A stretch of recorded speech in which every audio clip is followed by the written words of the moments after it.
It's a great honor to present the DoReMiFa study on behalf of all DoReMiFa collaborators, and in particular the institute here in Vicenza, which initiated the study.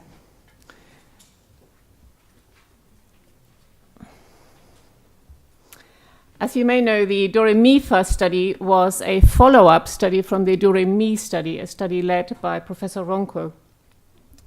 And the DoReMi study had shown that patients on renal replacement therapy did not receive the prescribed dose of renal replacement therapy. It had a few other findings, but this was the key finding.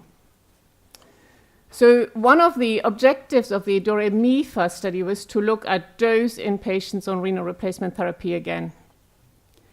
In addition, it had become clear that fluid overload and fluid management was a critical issue in sick patients. Hence, an additional component of looking at fluid accumulation as well. This was an observational study conducted in 7 countries in Europe and China, where patients admitted to all different ICUs were included. Now, we were interested in the management of patients on renal replacement therapy and the effects of fluid management and fluid overload.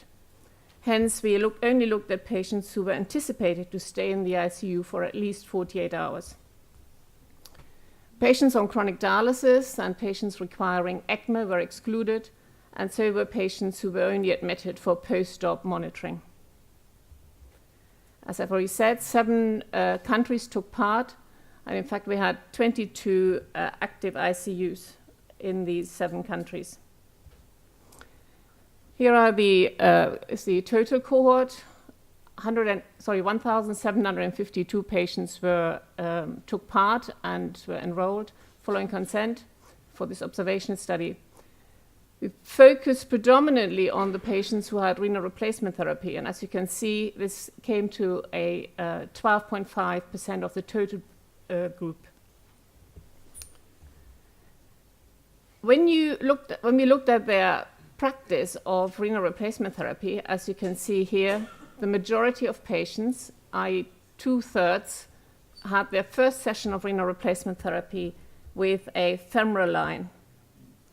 As shown here, CRRT was the most common modality in these intensive care units. About 2/3 of patients received CRRT for their first session in the intensive care unit. But as you can also see, intermittent renal replacement therapy is still commonly practiced across Europe and China.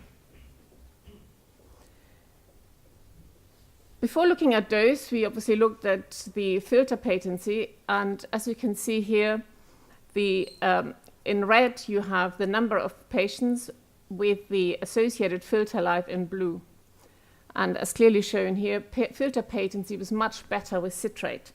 But at that time, when the study was conducted in 2014, predominantly, there were less units using citrate.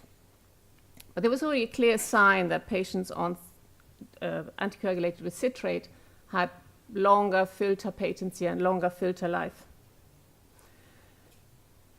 But there was also still a clear sign that unplanned interruptions and unplanned discontinuations of renal replacement therapy were still very frequently happening. And in fact, filter clotting and circuit clotting was the most common reason, the main reason in about 2 out of 3 episodes. Importantly, these were unplanned interruptions. We excluded all those discontinuations for elective reasons. Looking again at the type of anticoagulant, a clear trend towards better filter life with filters anticoagulated with citrate. Now, as I said, one key objective was to look at dose, because the previous study, the DoReMi study, had suggested that a lot of patients did not receive the prescribed dose of RRT. In this study, we found that the dose received by the patient was significantly higher than in the previous study. So the previous average was around 18 mL per kilo per hour. So it had gone up in all patients. And in fact, all patients, or on average, all patients received the recommended dose as recommended by KDIGO, so 20 to 25 mL per kilo. And there were some groups who, with certain modalities, received much higher doses. But the concern that patients were underdialyzed, as DoReMiFa had suggested, was no longer valid. The second component of DoReMiFa was to look at fluid and fluid management, fluid overload. And as you can see here, the maximum fluid accumulation per group was significantly higher in patients who had acute kidney injury, and in particular in those who needed renal replacement therapy. There was a significant difference in the maximum accumulation compared to patients without acute kidney injury as per KDIGO. We then looked at fluid accumulation and fluid overload between survivors and non-survivors. And in this slide and the next two, you will have the survivors in blue. And as you can clearly see, whether we looked at all patients or just patients with acute kidney injury or patients with acute kidney injury treated with renal replacement therapy, in non-survivors, there was clearly a trend towards more fluid accumulation. We then looked at the handling of fluid during their stay in the intensive care unit. And this graph shows you the changes in fluid accumulation before the day of renal replacement therapy initiation.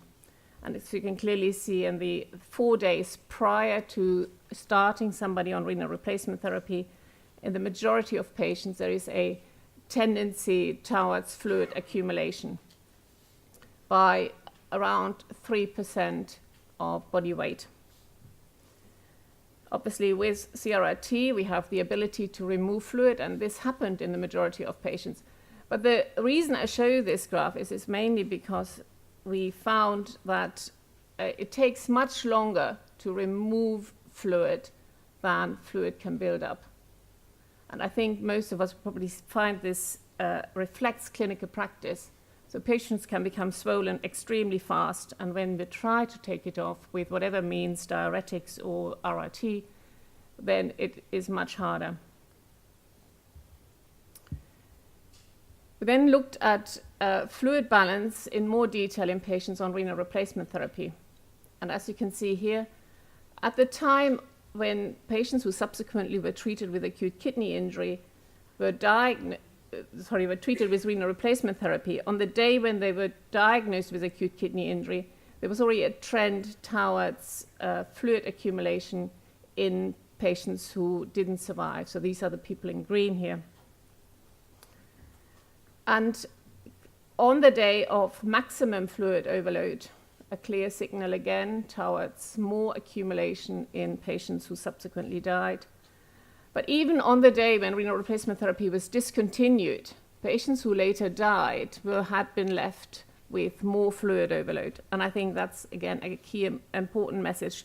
Could we do better? Could we actually remove fluid better during renal replacement therapy and aim to not to leave patients fluid overloaded?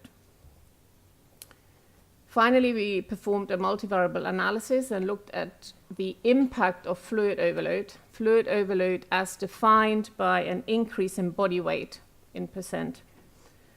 If you look at all patients, there was a clear signal that fluid overload was an independent risk factor for death.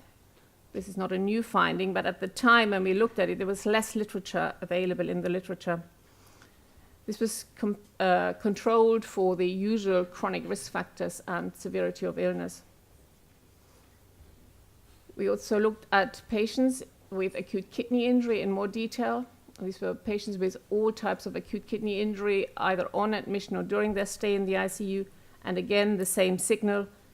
Fluid overload or accumulation of fluid above the normal body weight was associated with a significantly increased risk of dying. Importantly, even minor, relatively small amounts of fluid accumulation, in this case 1%, independently translated into an increased risk. So in conclusion, DoReMiFa showed that CRRT is the most common form of RIT in the ICU. It's assuring to see that there's less concern about patients being underdosed whilst on renal replacement therapy. And DoReMiFa showed what several other studies have shown, that fluid overload remains the major problem. Fluid overload is particularly common in patients with acute kidney injury and those who need renal replacement therapy, and it's an independent risk factor for dying. I'm very honored presenting these data, but I'm very aware of the fact that this was a lot of work for a lot of people, and I'm very grateful to all the contributors and collaborators. Thank you very much.